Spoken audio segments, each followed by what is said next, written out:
Indonesia merupakan salah satu negara yang memiliki tingkat kerawanan bencana yang paling tinggi. Letak geografis yang berada di antara tiga lempeng tektonik besar, serta kondisi iklim tropis menyebabkan berbagai bencana seperti gempa bumi, tsunami, banjir, tanah longsor, sampai letusan gunung api yang dapat terjadi kapan saja. Namun, bencana tidak selalu menjadi musibah yang menimbulkan banyak korban. Dampaknya dapat diminimalkan apabila masyarakat memiliki kesiapsiagaan dan memahami manajemen risiko bencana dengan baik. Manajemen risiko bencana adalah serangkaian upaya yang dilakukan untuk mengidentifikasi, menganalisis, mengurangi, dan mengendalikan risiko yang dapat ditimbulkan oleh suatu bencana.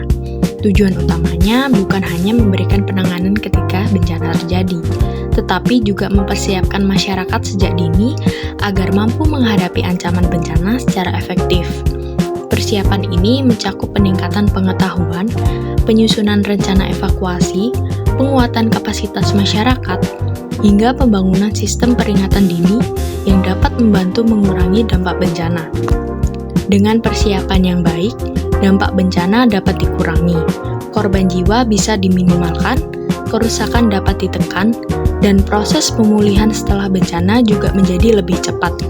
Karena itu, manajemen risiko bencana bukan hanya tanggung jawab pemerintah, tetapi juga membutuhkan peran aktif seluruh masyarakat agar kita dapat menciptakan lingkungan yang lebih aman, tangguh, dan siap menghadapi berbagai kemungkinan bencana. Bagian 2. Mengapa manajemen risiko bencana itu penting? Karena setiap bencana dapat menimbulkan dampak yang berbeda-beda, tergantung pada tingkat kesiapan masyarakatnya. Manajemen risiko bencana menjadi penting karena mampu mengurangi jumlah korban jiwa, meminimalkan kerusakan infrastruktur, mempercepat proses pemulihan, serta meningkatkan ketahanan pada masyarakatnya. Ketika masyarakat memahami apa yang harus dilakukan sebelum, saat, dan setelah bencana terjadi, maka resiko yang ditimbulkan dapat ditekankan secara signifikan. Oleh karena itu, kesiapsiagaan bukan hanya tanggung jawab pemerintah, tetapi juga menjadi tanggung jawab bersama seluruh lapisan masyarakat. Manajemen risiko bencana terdiri dari beberapa tahapan penting. Yang pertama, identifikasi risiko. Pada tahap ini, dilakukan pengenalan terhadap berbagai potensi bencana yang mungkin terjadi di suatu wilayah. Yang kedua, analisis risiko. Risiko yang telah diidentifikasi, kemudian dianalisis untuk mengetahui tingkat ancaman dan dampaknya terhadap masyarakat. Kemudian yang ketiga, yaitu mitigasi bencana.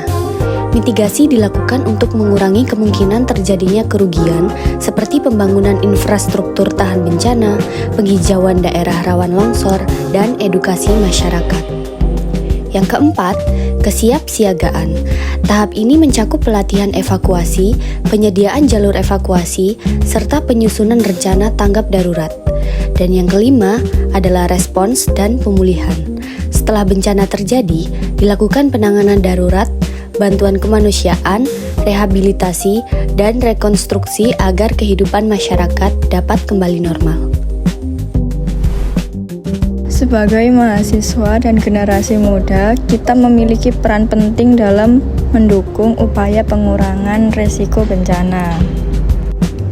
Ketika masyarakat dan generasi muda bergerak bersama, ketahanan terhadap bencana akan semakin kuat. Langkah sederhana seperti memahami jalur evakuasi, mengikuti pelatihan kebencanaan, dan membantu meningkatkan kesadaran lingkungan dapat memberikan dampak yang besar bagi keselamatan bersama. Kita dapat menjadi agen perubahan melalui edukasi kepada masyarakat, penyebaran informasi yang benar, serta partisipasi dalam kegiatan mitigasi dan kesiapsiagaan bencana. Bencana memang tidak dapat kita hindari, tetapi resikonya dapat kita kurangi. Dengan pengetahuan, kesiapsiagaan, dan tindakan yang tepat, kita dapat melindungi diri, keluarga, dan lingkungan sekitar. Karena kesiapan hari ini ada keselamatan untuk masa depan. Manajemen risiko bencana bukan hanya teori ataupun tanggung jawab pemerintah atau lembaga tertentu, melainkan menjadi tanggung jawab kita bersama yang harus diterapkan dalam kehidupan sehari-hari. Dengan meningkatkan kesadaran, memperkuat kesiapsiagaan, dan membangun kerjasama di lingkungan sekitar, kita dapat mengurangi dampak bencana yang mungkin terjadi. Mari bersama membangun budaya sadar bencana demi Indonesia yang lebih tangguh dan siap menghadapi setiap tantangan demi mewujudkan Indonesia yang lebih aman dan berketahanan.